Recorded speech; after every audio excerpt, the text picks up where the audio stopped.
I want people to know there's not one way to like look like an athlete, or there's not one way to like be beautiful. And I think that's really important. And it took a lot of fighting and stuff, but I'm really trying to advocate for it now, that there's more than one way to look and be athletic or healthy or any of that. And I just think it's a really important message, and I stand really strong in that. You have dominated shot put, and competitions everywhere, but you've also had a lot of obstacles that you have overcome. Can you talk to us about changing your shot put technique and unfortunately missing the Tokyo Games, and just kind of how you navigated all that? Yeah, after I was ill and did really bad, I went to the Tokyo trials, and that was kind of in the peak of when I was, just trying to get my body back after being really sick. And I didn't make the team, and it was really disheartening. And I think I was close to like wanting to, throw in the towel, just because I didn't know if I'd be able to come back after my long COVID. And I just decided to like not be afraid, and I moved, across the world, got a new coach, changed my whole life. It was really scary, but I was like, I don't want to give up, so like let's just try. And since then I've just been really open to change. And I think honestly the bad thing happening to me with being sick and missing Tokyo has actually helped turn kind of the tables of my career and turn me into who I am now, which is someone who's not afraid to change. I change my technique constantly, and I think it's the only way to keep throwing further and further, is to not be afraid of making changes. And I think because of what happened, it's kind of a blessing in disguise that it created, this mindset in me to not be afraid of change. And I think that's the reason I'm being so successful now, is being able to change and throw further every time I change my technique. Can you talk me through your technique a little bit? Like, there's going to be a lot of people tuning in who don't know anything about track and field, let alone the throwing events. Can you explain why putting the shot in your neck is the best way to start? Yeah, so I think it's all kind of been trial and error with shot put throughout like history and how everything's been done. And I think it all started with the glide, and they figured you would start at your neck with the elbow down, and you'd go down and slide across the circle, and you'd be able to, utilize the most of your shoulder and work through your legs up through your arm. And then I think they, like innovation in track and field isn't new, and the Fosbury flop, all that kind of stuff just kind of happens. And I think one of the things that happened too was with rotational, which is what the majority of us do now.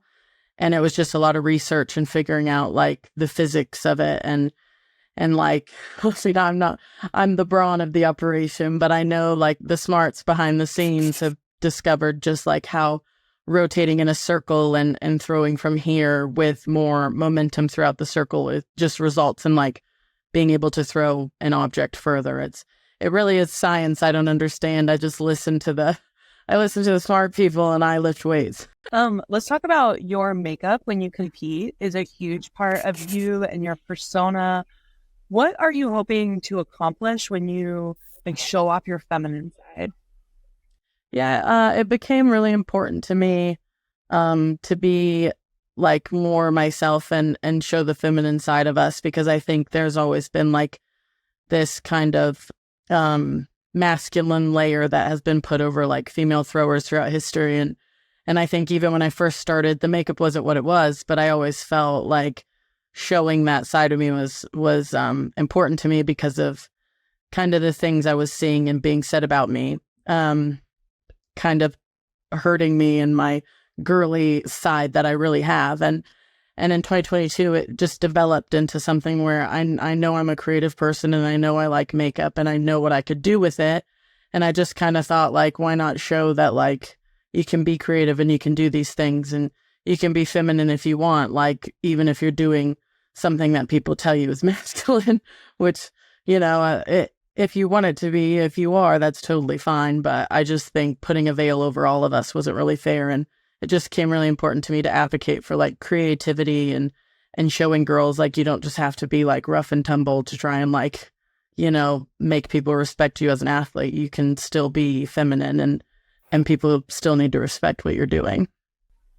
On that note, do you have a favorite makeup product or a favorite makeup technique? Yeah, no, I'm like looking because I have all my I stuff saw ready when for you turned it trial. around. Yeah. Yeah, I have to use most of my suitcase weight for all my makeup, but yeah, I use a lot of like drag queen makeup because like their brands because they, in my opinion, like pay attention to like, oh, if I'm sweating, waterproof stuff like that, and to me, I'm like, girl, I'm sweating too, so that's really real to me. But I try and stick towards like their brands because I think they do the best at it, and I move around a lot though because I'm doing such creative stuff and I want to try new stuff and I really love it. Do you watch like YouTube tutorials to learn new things? I used to. That's kind of where it all started. Like that's where my baseline of knowledge and like technique and ability started.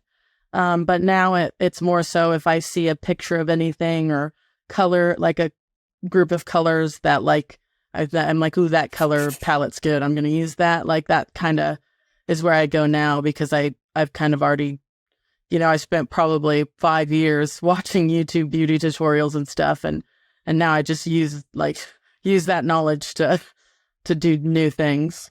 I love it.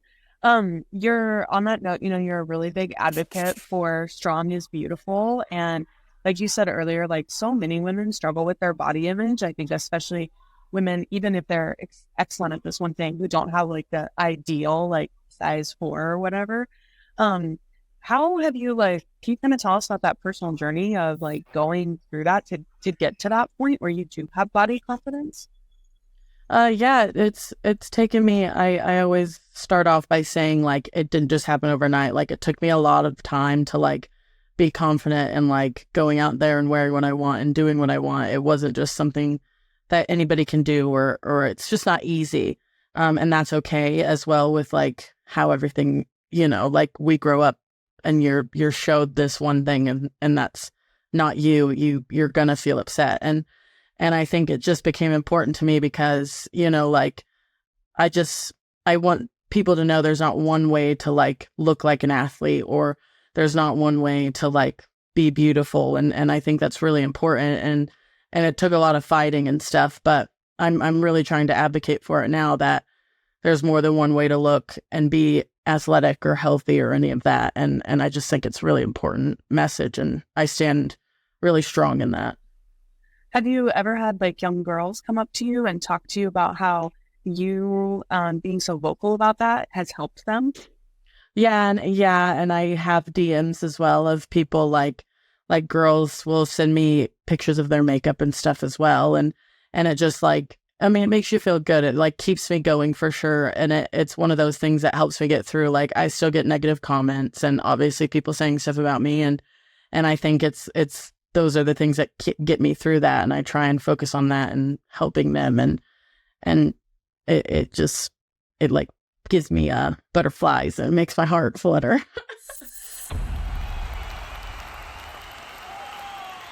Hey sports fans, if you want to see more conversations with athletes and stars, check out these videos right here and be sure to subscribe for more from USA Today Sports.